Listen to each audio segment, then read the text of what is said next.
Bem-vindos à Igreja no Mundo, o programa da Fundação AIS, ajuda à Igreja que sofre aqui na sua televisão. Eu sou o Paulo Aito e é sempre um privilégio saber que posso contar com a sua companhia aí desse lado durante os próximos 50 minutos. Comigo, embora hoje à distância, desde a Alemanha, onde está em reunião de trabalho, tenho a Catarina Martins de Betancourt, diretora da Fundação AIS em Portugal. Olá, Catarina. Olá, Paulo, e olá também a todos os nossos telespectadores. Christian colonies have been attacked. Christians were attacked in the park on Easter Sunday. So many, children killed. Nesta simples frase de pouco mais de 5 segundos, o padre Thomas está a descrever como é dura, por vezes mesmo dramática, a vida dos cristãos no Paquistão. Sim, ele está a falar do Paquistão, um país onde a violência por vezes ganha uma dimensão quase demente, com ataques armados em igrejas, em aldeias, até em jardins públicos, e ninguém está a salvo, nem sequer as crianças. O testemunho deste sacerdote é importante não só por denunciar tudo isto, mas também para mostrar como é relevante o trabalho, por vezes mesmo heroico, que padres, irmãs, catequistas e leigos realizam no Paquistão e em todos os países onde os cristãos são violentados nos seus direitos mais básicos. E vamos falar de tudo isto, mas vamos começar precisamente por um país onde os cristãos vivem hoje tempos muito difíceis. E o país é Cuba. A escassez de combustíveis está a conduzir Cuba para uma situação de ruptura a todos os níveis. Exemplo disso, Catarina, até a visita ad limina dos bispos cubanos a Roma teve de ser adiada porque já não há sequer combustível para os aviões. É verdade, Paulo, já não há combustível nem para os aviões, nem para nada. Portanto, a situação é de tal forma grave, Paulo, que neste momento o governo de Havana decidiu até encerrar algumas unidades hoteleiras, porque uma vez que não há combustível, claro que também não há eletricidade. E por isso, muitos dos hotéis de Varadero, que é uma zona de Cuba muito turística e muito conhecida, tiveram já de encerrar as suas portas, Paulo. E o turismo era a atividade que ainda dava alguma força à economia. Sem isso, provavelmente será mesmo o colapso. Sim, a situação é mesmo muito, muito difícil, Paulo, e por isso o Ministério dos Negócios Estrangeiros de Portugal já emitiu mesmo uma nota, alertando todos os potenciais turistas que estejam a pensar viajar para esta região, apelando a não fazerem essas mesmas viagens, dadas as consequências graves que existem neste momento pela escassez do combustível, Paulo. Mas como é que se chegou, Catarina, a esta situação de quase colapso? Bom, a economia de Cuba, Paulo, está há muitos anos, ou mostra há muitos anos, uma enorme fragilidade. Podemos mesmo dizer, Paulo, que essa fragilidade vem desde o fim da União Soviética, portanto, isto já em 1991, que há então sinais de crise, com a queda constante das receitas, com a escassez de combustível, claro, mas também de alimentos e de medicamentos, por exemplo. E só que a crise, de facto, tem-se vindo a agravar, Paulo. E houve agora o ataque dos Estados Unidos à Venezuela e a deposição do presidente Nicolás Maduro. Exatamente, podemos dizer que a economia de Cuba, embora já muito, muito frágil, ia de facto sobrevivendo com o petróleo que era enviado através da Venezuela. Só que isso tudo acabou no passado dia 3 de janeiro, com a operação militar dos Estados Unidos e com a prisão, claro, de Nicolás Maduro. E neste momento, Paulo, podemos dizer que a crise em Cuba parece imparável. Sim, é uma crise que se tem vindo a precipitar de dia para dia. Sem dúvida, Paulo. Portanto, a falta de combustíveis está a colocar o país às escuras, os hotéis estão a fechar as suas portas, claro. Há a falta de quase tudo, do mais básico que possamos imaginar, que vai desde a comida, vai até aos medicamentos, portanto, tudo o que é básico neste momento não existe em Cuba, Paulo. E, entretanto, os bispos já vieram alertar para o risco de caos social e de eclosão de violência. E o próprio Papa o afirmou também já publicamente. Bom, é neste contexto que a Fundação AIS vai pedir, entretanto, Catarina, as orações de todos por Cuba e também gestos de solidariedade para com a Igreja deste país. Sim, é isso mesmo, Paulo. É preciso dizer que a Igreja de Cuba está, como sempre esteve, ao lado das populações, em especial daquelas que mais sofrem, dos mais idosos, e há muitos idosos em Cuba, não nos podemos esquecer disso, os doentes, as crianças, os pobres e os mais vulneráveis. Portanto, mas os próprios padres e irmãs, neste momento, já não têm praticamente nada, mas mesmo assim continuam a dar o pouco que têm para aqueles que mais precisam, como é óbvio. E é por isso que é preciso, e deixo aqui então este apelo a todos os nossos telespectadores, Paulo, que todos rezemos então por Cuba, pela Igreja de Cuba e que também sejamos solidários na medida do possível com os padres, com as irmãs, que todos os dias dão de facto um exemplo extraordinário de solidariedade para com os que mais sofrem neste país, Paulo. Tem já uns meses, mas é um depoimento que ajuda a compreender bem o sufoco em que se encontra Cuba e as enormes dificuldades que a Igreja enfrenta para realizar a sua missão pastoral. Dom Emílio Araguren, o bispo de Holguín, enviou uma mensagem para a Fundação AIS a explicar como as comunidades católicas e o povo em geral, claro, são tão pobres que mal conseguem ajudar eles próprios na sobrevivência dos padres e das irmãs. E há um aspecto que é importante sublinhar neste testemunho, é que Dom Emílio agradece a ajuda da Fundação AIS, ajuda, diz ele, que é sempre reencaminhada para a própria sobrevivência das comunidades locais. Estamos en un momento específico en la vida de nuestro pueblo y por lo tanto los fieles que integran nuestras comunidades cristianas no tienen la solvencia económica para poder brindar una ayuda significativa. Brindan lo que se recoge en la colecta dominical y que eso brinda la oportunidad de asumir unos gastos básicos en la vida del propio templo y de la propia comunidad. Ya el extra, las acciones que se pueden realizar pastoralmente, llamémosle así, que se traslade el sacerdote, la religiosa o el misionero laico de un pueblo al otro, el vehículo, el combustible, los recursos muchas veces de la propia atención de acciones específicas, como por ejemplo puede ser un archivo parroquial. Es decir, todo esto va en relación con las posibilidades que el sacerdote tenga para llevar estas acciones adelante. Por lo tanto, lo que se recibe por estipendio de misa es en beneficio de no el sostenimiento de la persona del sacerdote, también, pero especialmente de la acción que realiza el sacerdote, que como párroco tiene que atender varias comunidades, no solamente el templo parroquial. Nosotros tenemos un estudio que es parroquia, comunidad de comunidades, y por lo tanto todas esas comunidades, esas casas de misión que a lo largo de 60 años no hemos construido templos nuevos, pero las comunidades en los barrios de las grandes ciudades o en las zonas rurales se reúnen en casa de hermanos que abren sus posibilidades y es necesario un apoyo para la atención sistemática de estas comunidades. Eso cuando nos recibe el sacerdote, pues por lo tanto va en beneficio de todas estas acciones.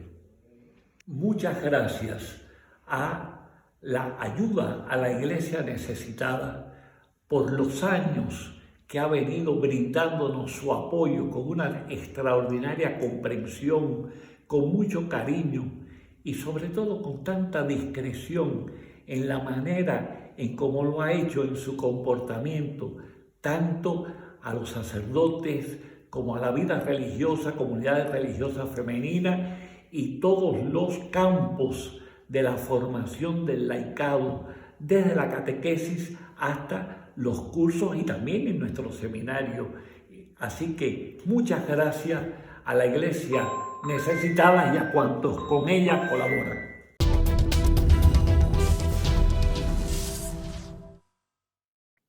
Escutámos Dom Emílio, o bispo de Holguín, em Cuba.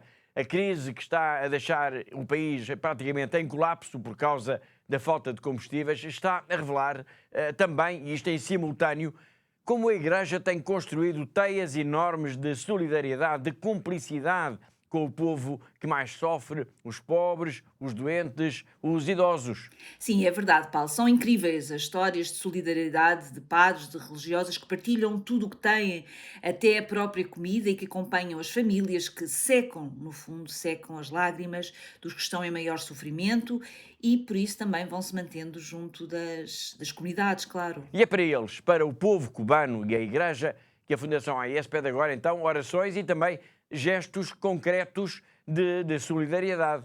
Sim, é preciso rezar para que Cuba não caia então no caos social, que é neste momento o grande receio, mas também é preciso, de alguma forma, ajudar a Igreja a manter os seus projetos de caridade e os seus projetos de assistência pastoral. Mas sem combustíveis, por exemplo, Paulo, é impossível, praticamente é impossível o transporte de padres ou irmãs que vão, que se deslocam, que precisam de se deslocar para junto dos que estão mais longe, dos que estão também mais isolados, claro. E que, se não se puderem deslocar, por exemplo, por não haver gasolina, isso significa que essas pessoas, esses idosos, esses doentes, vão ficar sós, vão ficar ainda mais abandonados e em sofrimento. Exatamente, Paulo, e isso é apenas um pequeno exemplo do que está a passar neste momento em Cuba, mas é um drama que afeta neste momento já toda a sociedade. A situação é de facto muito grave, Paulo. E, portanto, é neste contexto muito duro que a Fundação AES apela não só aqui em Portugal, mas em todos os países onde está presente, às orações de todos pelo povo cubano, pela Igreja de Cuba. É isso, precisamente, Paulo. A Igreja pede-nos então que rezemos pelos seus padres, que rezemos pelas suas irmãs, pelos seus seminaristas, mas também pede, Paulo, que rezemos pela paz. E agora que estamos neste período da Quaresma, peço por isso a quem nos está a acompanhar neste momento para que reze e que também ajudem, claro, na medida do possível, materialmente a Igreja de Cuba, Paulo. Muito bem, fica aqui o convite, fica aqui este desafio. Em Cuba existem cerca de 370 sacerdotes distribuídos pelas 11 dioceses da ilha. Isto significa que a Igreja cubana tem o maior rácio do mundo de católicos por sacerdote. São exatamente 20.872 fiéis para cada padre. Neste país, onde os padres e as religiosas desempenham um papel essencial, os tempos, já o sabemos, estão mais difíceis do que nunca. E a Igreja, já sabemos isso também, não abandona os seus fiéis. Por isso, a nossa ajuda é agora mais preciosa também do que nunca. Uma ajuda que todos agradecem, a começar pelo Presidente da Conferência Episcopal e Bispo de Santa Clara, Dom Marcelo Arturo González. Queridos hermanos, de ayuda a la Iglesia necesitada, a la Iglesia que sufre, queridos benefactores todos de esta gran obra, desde comienzo de los años 60 ustedes han sido para la Iglesia que vive en Cuba y para este pueblo un gran apoyo. Nunca nos hemos sentido solos porque ustedes siempre nos han acompañado con su plegaria, con su oración, porque ustedes siempre han estado solícitos frente a nuestras necesidades. Cuántos proyectos apoyando la acción pastoral de la Iglesia, de obispos, de sacerdotes, de religiosas, de diáconos, de laicos misioneros. Cuántas veces nos han apoyado, siempre nos hemos sentido respaldados por ustedes. Hoy la Iglesia que vive en Cuba comparte una vez más la suerte de este pueblo.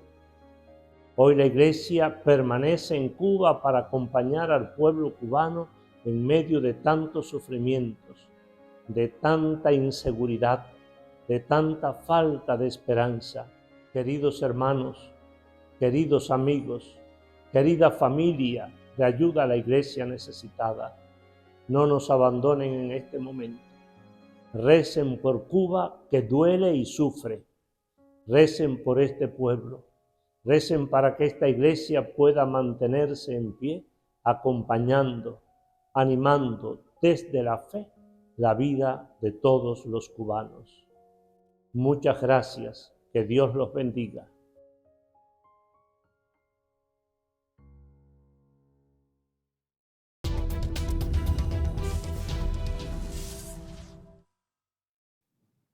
Falámos há pouco da Venezuela, a propósito da intervenção militar dos Estados Unidos e da prisão de Nicolás Maduro. E importa dizer que também este país está, tal como aliás Cuba, no centro da ajuda, no centro da solidariedade da Fundação AIS. E isto acontece em inúmeras áreas, desde o apoio à sobrevivência do clero, à formação de padres e religiosas, ao trabalho pastoral da Igreja, nomeadamente em relação aos jovens.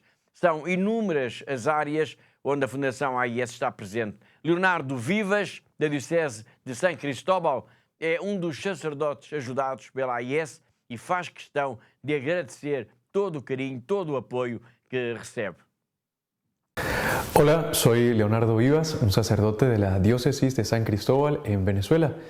Y hoy quiero agradecer una vez más a ACN por la ayuda que prestan especialmente a nuestros jóvenes, siendo un signo de esperanza para todos y cada uno de nosotros. Gracias a su ayuda, muchos de nuestros jóvenes son formados en sus parroquias para ser líderes en medio de sus comunidades y para llevar esperanza en medio de la situación que atravesamos. Por eso, gracias por lo que hacen por nosotros y que siempre Dios les multiplique el 100 por 1. Gracias.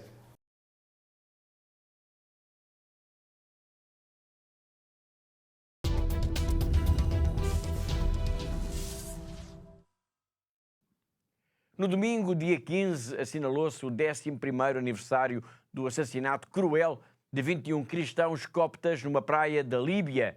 Todos eles foram já reconhecidos como mártires pela Igreja Católica. Esta história é impressionante e diz muito sobre o que o terror jihadista tem feito às comunidades cristãs. Bom, mas Catarina, vamos recordar aos nossos telespectadores o que é que aconteceu, afinal, nesta data. Bom, Paulo, o que aconteceu foi que estes 21 cristãos, estes 21 coptas, foram decapitados então numa praia da Líbia por jihadistas do Estado Islâmico.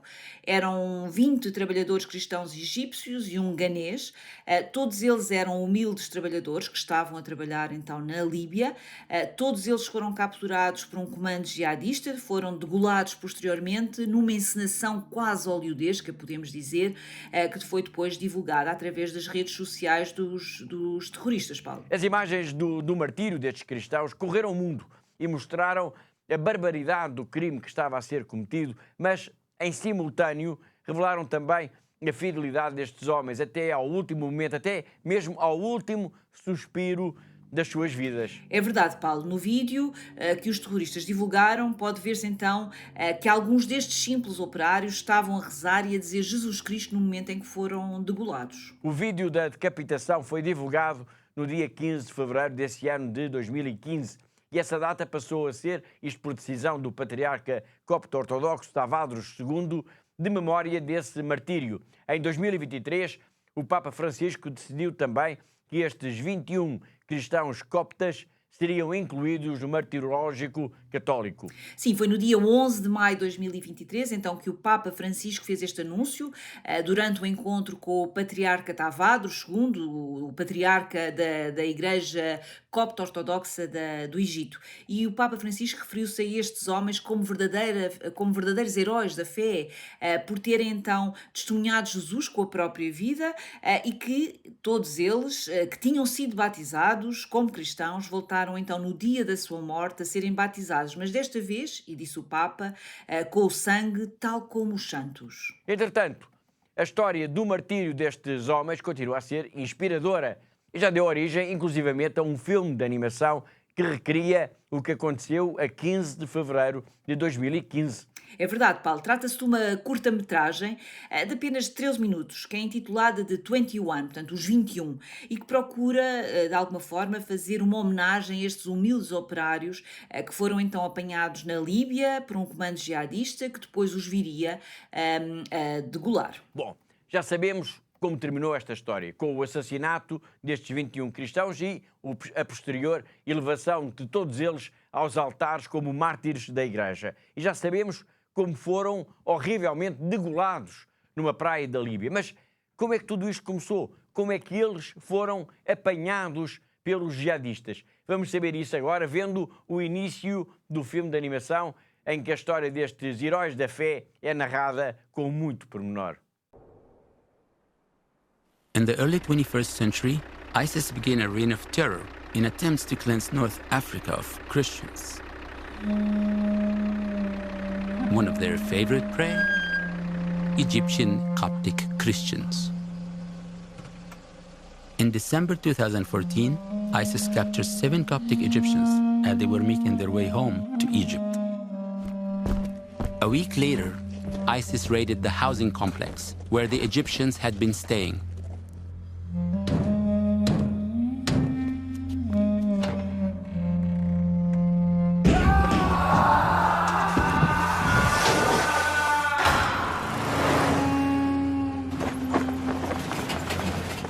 Capturing 13 more Coptic Christians.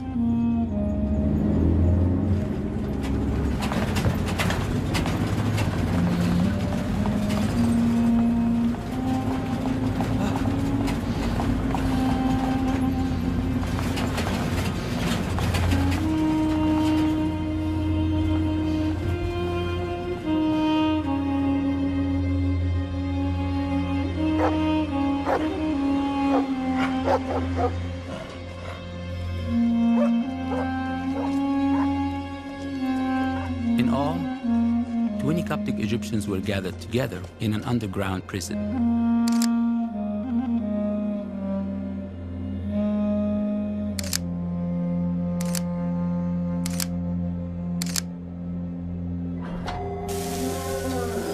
There was some confusion regarding Matthew from Ghana. He had been captured in a separate raid, and when ISIS tried to let him go, he insisted he was the same as the Egyptians, their God with his God. With Matthew, the group became 21.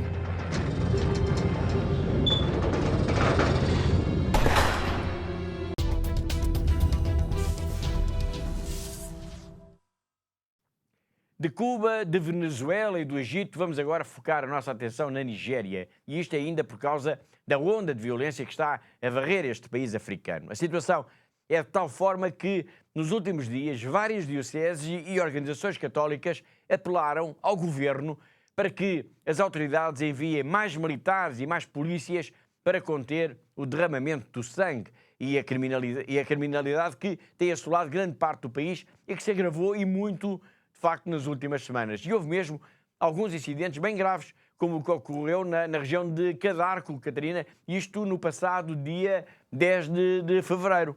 Sim, Paulo, este foi um ataque muito grave, em que pelo menos 30 pessoas foram raptadas então nessa região que pertence ao estado de Kaduna, que fica na região centro-norte da Nigéria. Portanto, estas pessoas foram raptadas, entre as pessoas que foram raptadas estava um catequista e estava a sua mulher, que ainda por cima estava grávida, Paulo. E sabe-se, entretanto, o que é que lhes aconteceu?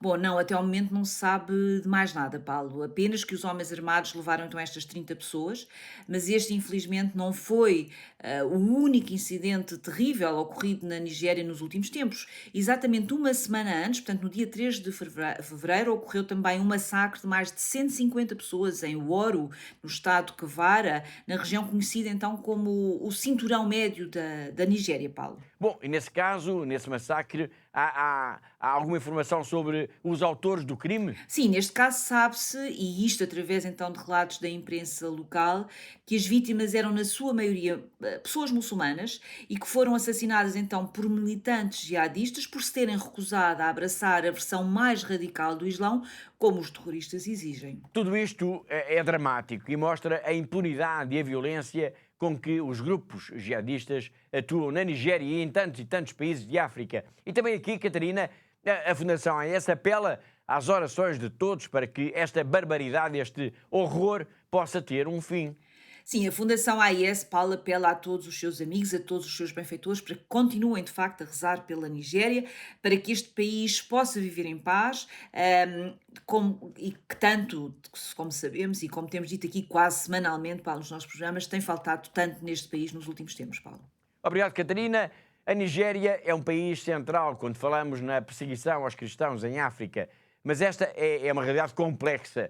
Para compreendermos um pouco melhor todo este puzzle de violência que junta terrorismo, extremismo religioso e também criminalidade, pedimos a Kinga Shirstad, que é responsável de projetos da Fundação AES para a África, que nos falasse um pouco sobre esta situação. É o que vamos escutar já de seguida.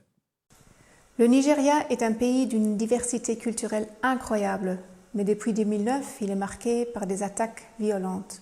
Boko Haram, les Fulani, un groupe de nomades musulmans radicalisés, et des enlèvements par des bandits. Et dans le nord, les chrétiens continuent d'être persécutés en raison de leur foi. L'Église y fait un travail incroyable et mise, entre autres, sur le point suivant: le dialogue interreligieux pour briser la spirale de la violence. Pour cela, il faut des formations spécifiques et des séminaires. D'autres nous demandent très concrètement de protéger les prêtres et les religieuses par des systèmes d'alarme ou de clôtures de protection. Mais tous veulent renforcer la présence de l'Église afin que les prêtres et les religieux parviennent là où la souffrance est la plus grande. Ce sont eux qui sèchent les larmes, pas les hommes politiques. L'assistance aux victimes est également primordiale.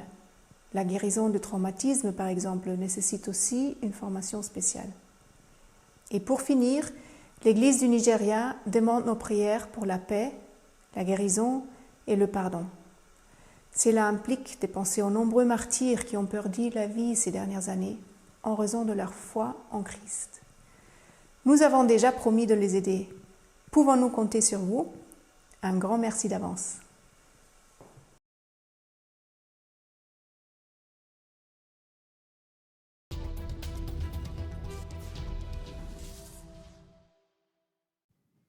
Escutámos Kinga Shirstad, responsável de projetos da Fundação AIS em África, e agora vamos até à China. Mais concretamente, vamos até à Diocese de Macau.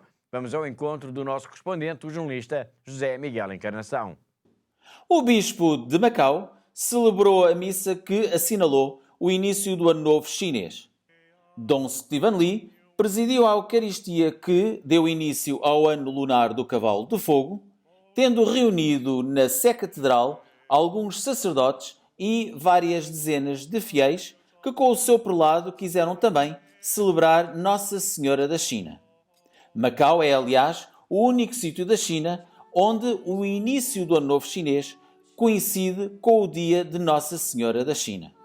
No final da missa, houve a tradicional benção do leão. O leão, a par do dragão, são duas figuras míticas e que dançam sempre ao ritmo de tambores para assinalar as festividades mais importantes do calendário chinês.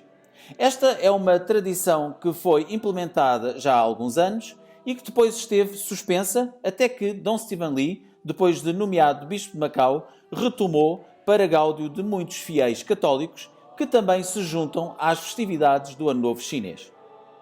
Durante estes dias foi feriado em Macau, em Hong Kong e na China, mas também foi uma época, e está a ser uma época, celebrada noutros países, como na Coreia, no Vietnã, na Tailândia, em Singapura, no Camboja e onde há comunidades chinesas com grande relevância.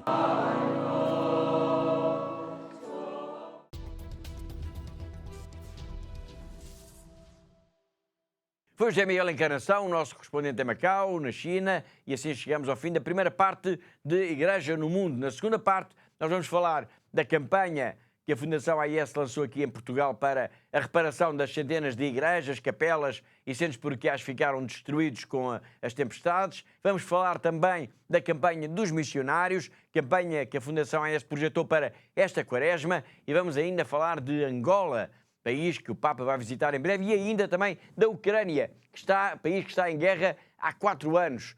Muitas coisas para falar ainda depois de um breve intervalo. Até já!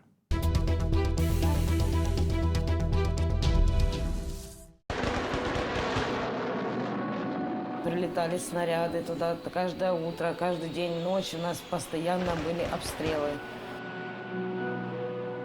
Словами это не передать, как мы жили 22 дня в подвале.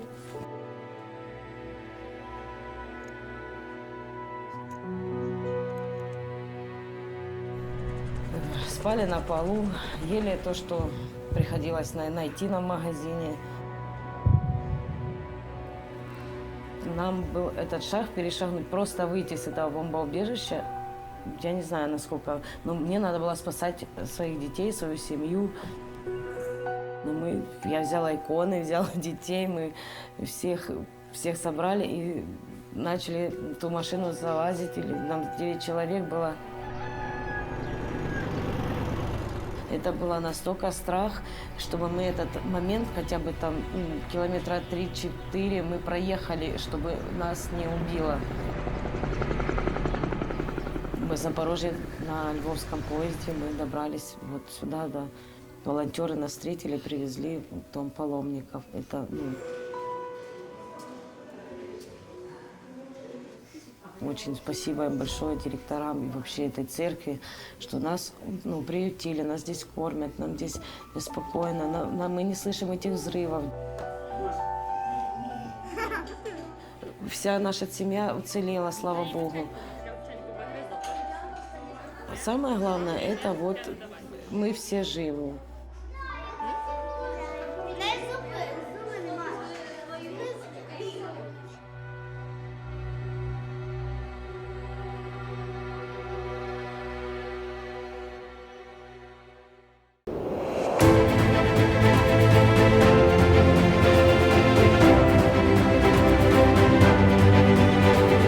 They are giving us hope and they are putting a smile in our faces.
Thank you to all our benefactors. Continúen con esta linda misión de ayudando a la iglesia en lugares tan sufrientes. Щиро дякую всім вам, що ви є на хресній дорозі, допомагаєте нам нести наш хрест. We are trying to be Jesus. Through your help and support, we are able to bring the gospel to the people. Thank you so much. May God bless you. You are giving us hope and you are putting a smile in our faces. Thank you so much.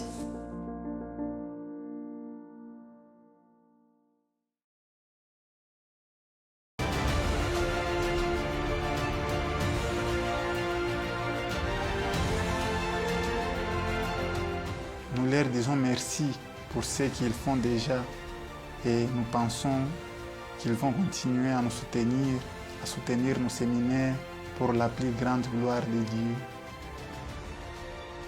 La vocation est un mystère, la vocation vient de Dieu, c'est un projet de Dieu.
Em pleno século XXI existem pessoas comuns, pessoas como nós, mas que arriscam a vida pela sua fé. São autênticos heróis. todos os dias, homens, mulheres e até crianças enfrentam a violência, o próprio medo, para se manterem fiéis àquilo que é mais importante. Eles merecem o nosso maior respeito. A Fundação AIS existe para eles, para todos eles, para cada um deles. Está a tornar-se cada vez mais difícil para os cristãos de todo o mundo praticar e viver a fé. Em muitos lugares, os nossos irmãos e irmãs sofrem pelo seu amor a Cristo. A missão da ajuda à Igreja que sofre é construir uma ponte de amor que permita que a Igreja que sofre e é perseguida testemunhe a sua fé, inspirando aqueles que a ajudam. Hoje, a ajuda à Igreja que sofre, ou AIS, apoiando mais de 5.000 projetos anualmente em mais de 145 países. Hoje em dia é necessária muita desta ajuda no Médio Oriente, onde a presença cristã enfrenta uma ameaça existencial. Lá e por todo o mundo, a AIS apoia a construção e a reconstrução de igrejas e onde as comunidades católicas se reúnem para prestar culto, rezar e serem fortalecidas na fé. A AIS apoia anualmente mais de 12.000 religiosas, ajudando-as a viver a sua vocação.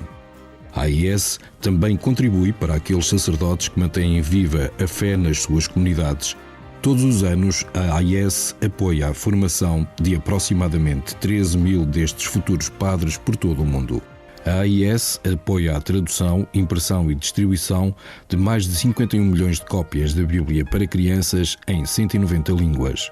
A AIS recebe pedidos de ajuda não só para livros, mas também para estações católicas de rádio e de televisão.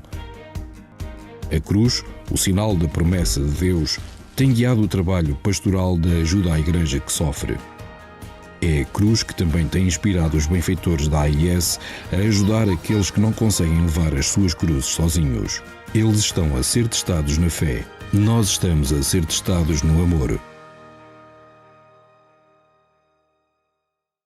E temos de falar, uma vez mais, da tempestade Christine e da catástrofe que causou em Portugal. Nós já falámos disto aqui nas últimas semanas, mas é importante recordar que a Fundação AIS avançou com uma campanha especial para a reconstrução de igrejas, capelas e outros edifícios da igreja que ficaram destruídos ou mesmo muito danificados com o temporal. E que esta campanha, Catarina, precisa de continuar, porque estamos a falar, de facto, de uma devastação enorme. É verdade, Paulo. De facto, é uma devastação enorme que atingiu centenas de igrejas, de capelas, de espaços paroquiais que ficaram destruídos ou seriamente danificados. Portanto, a dimensão dos estragos é de tal ordem, Paulo, que é preciso, de facto, uma grande ajuda para que a igreja, para que as dioceses possam, então, recuperar o mais rapidamente possível todos estes espaços, para que não se estraguem ainda mais e para que toda a comunidade possa, claro, usufruir também dos seus locais de culto, claro. Uma iniciativa que, como também já aqui o dissemos, teve logo um eco extremamente positivo por parte da Igreja, nomeadamente de Dom José Ornelas, que é o presidente da Conferência Episcopal, que agradeceu a generosidade dos benfeitores da Fundação AIS. Já sabemos que esta campanha é necessária e é muito urgente, e sendo assim, Catarina, importa recordar a quem nos está a ver lá em casa o que é que pode fazer para ajudar a AIS nesta missão em concreto, nesta missão para recuperar as igrejas e capelas destruídas pela tempestade. Bom, Paulo, é muito fácil. Basta ir à nossa página de internet em fundação-ais.pt ou então ligar-nos para o nosso telefone 21 754 4000, eu repito, 21 754 4000 e dar então uma ajuda para que as nossas igrejas, as nossas capelas, os nossos centros paroquiais sejam então reparados para estancar a destruição dos edifícios, porque alguns ficaram completamente estilhados, como sabemos tão bem. E posso dizer, Paulo, que talvez a forma mais rápida e mais fácil de apoiar é através do nosso MBWay, e o MBWay da Fundação AIS é o 918-12-5574, eu repito, 918-12-5574. E cada donativo que nós demos, Paulo, é uma telha nova, é um tijolo novo para reconstruir as nossas igrejas. Os tempos não estão fáceis. Ouvimos falar em guerras, em violência, terrorismo. Sabemos o que significa, por exemplo, a catástrofe das inundações, dos ventos destrutivos. Mas no meio de todas estas tragédias, no meio das pessoas que mais sofrem, dos que estão desesperados, há sempre alguém que ilumina o caminho, há sempre alguém disponível para escutar, para abraçar, para ajudar. Digo isto a propósito da campanha da Quaresma da Fundação AIS. Uma campanha que tem como objetivo, Catarina, mostrar a importância do trabalho dos missionários, mostrar como eles são fundamentais, apesar de tantas vezes até passarem despercebidos. É verdade, Paulo. E o que seria do mundo sem os missionários? Às vezes nem pensamos muito nisto, ou não damos, se calhar, a devida importância, mas de facto os missionários, os padres, as irmãs, os religiosos, são todos eles verdadeiros anjos da guarda daquelas pessoas que vivem numa enorme pobreza, ou que fugiram da guerra, ou que fugiram da violência, do terrorismo e até de catástrofes, Paulo. E tantas vezes, Catarina, os missionários arriscam a própria vida. Exatamente, muitas vezes arriscando a sua própria vida ou dando tudo o que tem, como já falámos aqui hoje no nosso programa, Paulo, em países como em Cuba ou Nigéria, só para dar aqui um exemplo aos nossos telespectadores.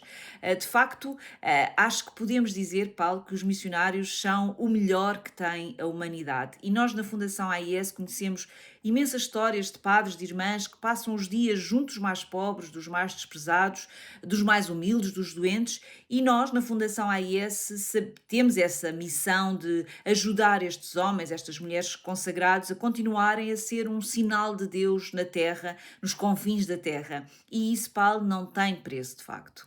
Isso não tem preço, seguramente.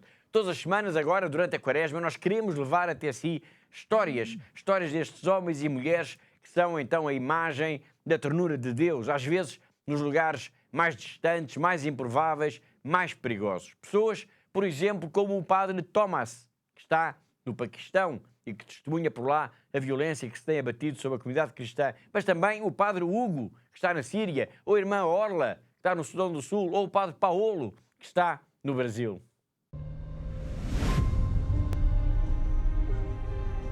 Como somos misioneros, estamos en distintas partes del mundo, más pobres, más necesitados, en las regiones donde nadie quiere ir. As a missionary, we try to do something for others. We came for Jesus and for the people.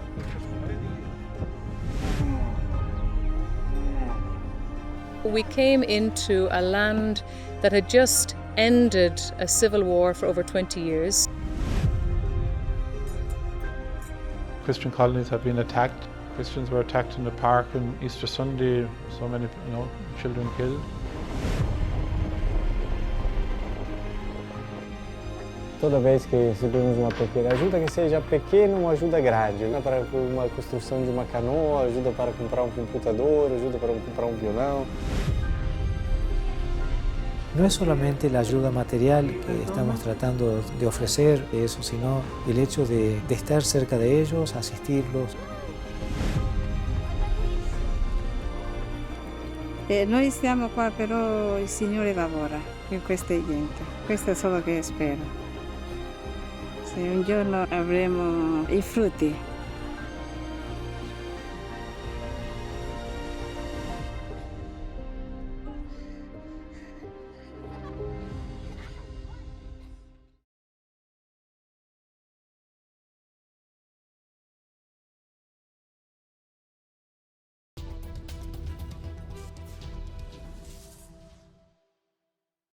Praticamente já no final do programa vamos falar ainda de Angola e da Ucrânia. De Angola porque, sabe-se já, o Papa vai a este país africano de língua oficial portuguesa. E temos de falar também da Ucrânia porque assinala-se agora, no dia 24, 4 anos do início da invasão das tropas russas enviadas por Moscovo e que atravessaram a fronteira com a Ucrânia, dando origem a uma guerra que já causou, calcula-se, mais de 2 milhões de vítimas.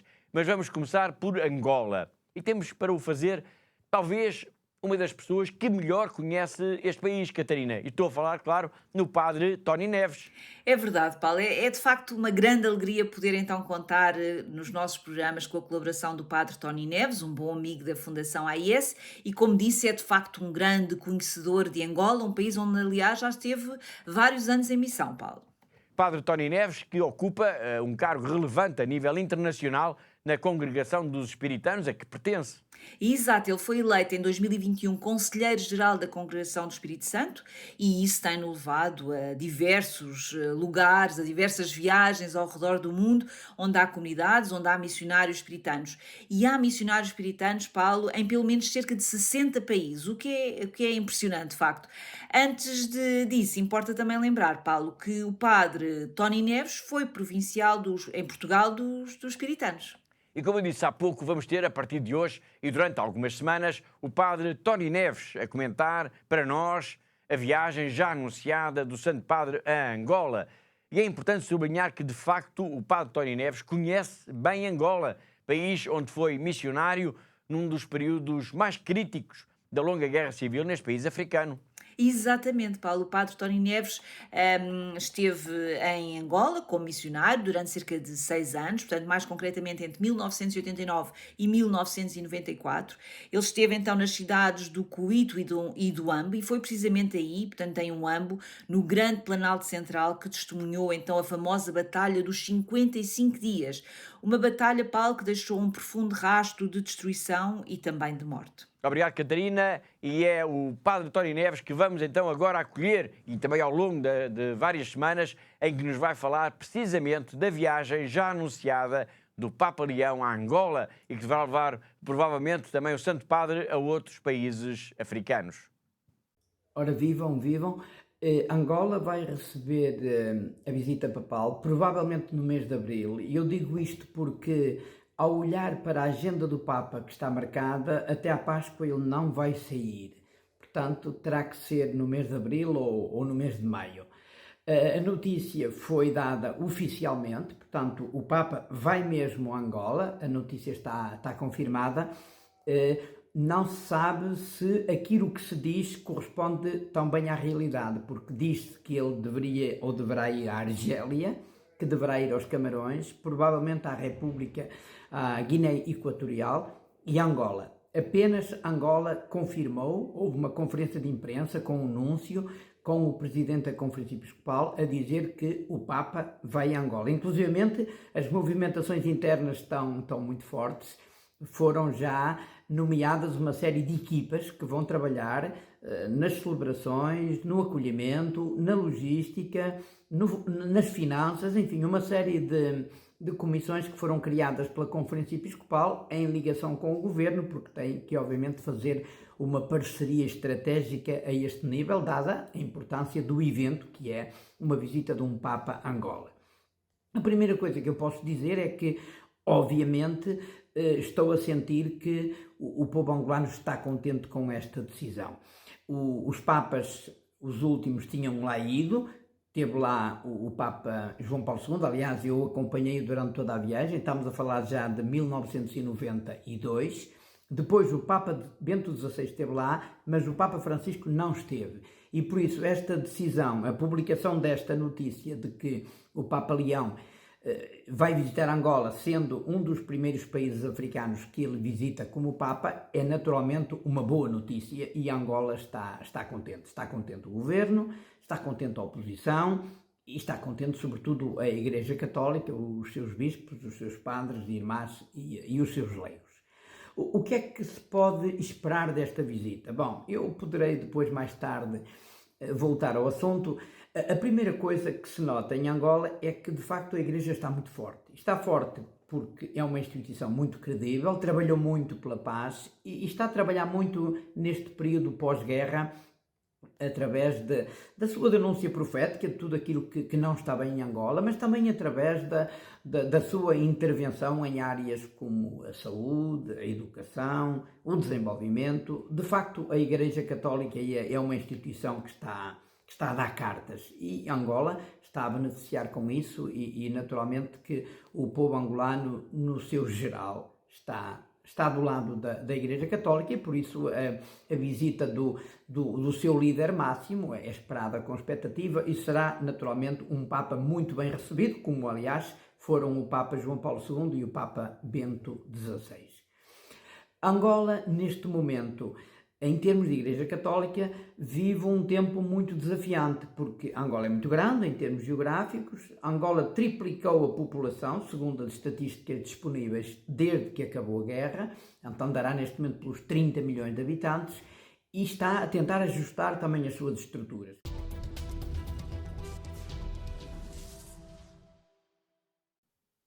Foi o padre Tony Neves, conselheiro-geral dos Espiritanos, na primeira mensagem que enviou para o nosso programa, como comentário à anunciada visita do Papa a Angola. Ao longo das próximas semanas, já o disse, ele vai falar-nos dessa viagem, do que ela significa para Angola e dos desafios que se colocam atualmente a este grande país africano de língua oficial portuguesa. E vamos agora falar então da Ucrânia, país que está em guerra desde o dia 24 de fevereiro de 2022, ou seja, estamos a falar de uma guerra e avançamos já com o número da semana, e o número é 5, porque a Ucrânia entrou já no 5º ano de guerra. Uma guerra que provocou até ao momento, calcula-se, Catarina, pelo menos cerca de 2 milhões de vítimas.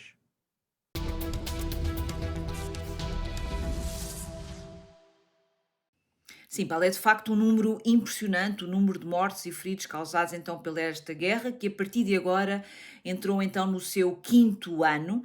Ninguém imaginaria quando se soube que as tropas russas estavam mesmo a avançar para a Ucrânia, portanto isto já em fevereiro de 2022, Paulo, que esta guerra iria durar tanto tempo e que iria causar também tanto sofrimento. Uma guerra assim, brutal, em plena Europa, parecia impossível. É verdade, mas aconteceu e continua de facto imparável, apesar de todas as rondas de negociações, apesar de todos os discursos que temos ouvido.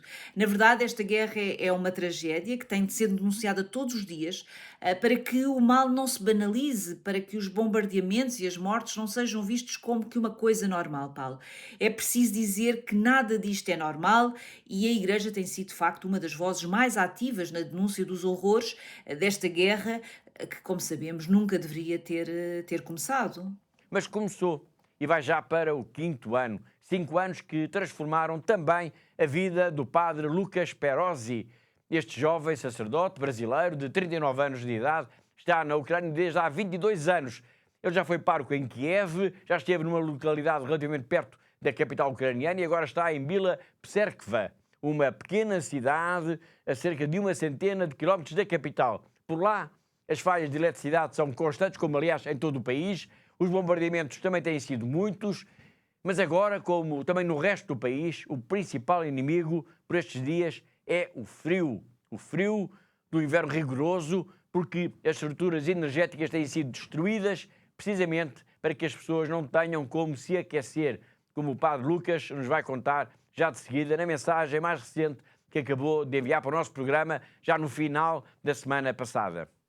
Na verdade, para mim não é fácil fazer esses áudios, porque sempre quando fala, se revive. E como eu estou em movimento todo o tempo e tal, com muita coisa ao redor também, e chega no fim da tarde, tem que repetir tudo isso falando e repassar, viver tudo isso, não é fácil, é difícil, é verdade. Mas está bom. Em relação à guerra em si, como assim na região nossa, onde eu estou de Kiev, em Bila Pserkva, na cidade que eu moro agora, assim, em relação de mísseis, essas coisas, não faz algum tempo que eu já não escuto bombardeamento ou notícias. Pode ser um drone ou outro, ou em outros lugares também do país, né? A última vez que eles atacaram, que eu saiba, eles atacaram mais pro oeste do país, destruindo as comunicações elétricas entre a Ucrânia, as linhas que a Ucrânia usa para puxar a eletricidade da Europa. Isso é o último que foi atacado. Depois de ter atacado muitas usinas termoelétricas, sobretudo, teve um problema, um colapso na cidade de Kiev, um problema com a eletricidade. Em Kiev e em toda a região, né? Falta de eletricidade significa falta de tudo, porque nos edifícios altos só tudo funciona à base de eletricidade. E aqui onde eu moro também, é a mesma coisa. Eu tenho um povoado aqui que dizem, eles dizem que dão para eles eletricidade às vezes 2 horas, às vezes 3 horas por dia. Então passo o dia inteiro sem eletricidade. Eu agora estou numa situação um pouquinho melhor, porque aqui no centro da cidade de Bila Tserkva dá um pouquinho mais de eletricidade também. E mesmo nós aqui, eu com o vigário que mora aqui comigo, passamos por uma situação no começo também, quando chegou o frio muito duro, também não foi fácil. Quando a nossa caldeira, o sistema de aquecimento da casa é elétrico também, é a gás, ao mesmo tempo é elétrico, se não tem eletricidade não funciona. E então sem eletricidade não tinha calefação. Fora estava a temperatura muito baixa, sem calefação nós chegamos a uns 15 graus negativos, 18 graus negativos fora de casa, né? E depois baixou mais, chegou até menos 30 em alguns povoados aqui do lado, 32 disseram.